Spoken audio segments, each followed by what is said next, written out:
የጎማ ቀለበት ተፈናጥሮ ግንባሩን የመታው የጎሚስታ ሰራተኛ ህይወቱ አልፏል። በኮንታ ዞን ጭዳ ከተማ አስተዳደር 03 ቀበሌ ከጠዋቱ 4 ሰዓት ከ30 አካባቢ አንድ በጎሚስታ ስራ የሚተዳደር ግለሰብ ህይወቱ ማለፉን ፖሊስ አስታውቋል። የደቡብ ምዕራብ ኢትዮጵያ ህዝቦች ክልል ፖሊስ ኮሚሽን ህዝብ ግንኙነትና ኮሚኒኬሽን ዳይሬክተር ኢንስፔክተር ደጀኔ አሰፋ ከብስራት ራዲዮ ጋር በነበራቸው ቆይታ እንደገለጹት ግለሰቡ ለ5 ዓመታት በጎሚስታ ስራ ላይ መቆየቱንና በእለቱ የሲኖትራክ ጎማ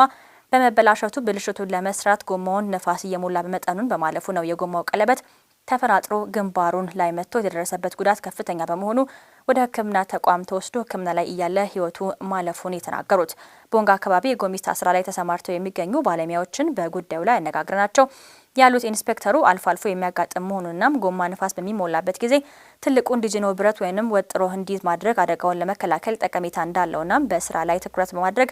የነፋስ መጠኑን ከ6 እንዳያልፍም መጠንቀቅ እንደሚገባም ገልጸዋል። ሌሎችም መሰል ስራ ላይ ተሰማርተው የሚገኙ የጎሚስታ ባለሙያዎች ስራቸውን ሲያከናውኑ አስፈላጊውን ጥንቃቄ ማድረግ ይገባቸዋል ሲሉ ኢንስፔክተር ደጀኔ አሰፋ ጨምረው ለብስራት ራዲዮ ተናግረዋል ስትል ባልደረባችን ሳምራይ ስዩም ዘግባለች።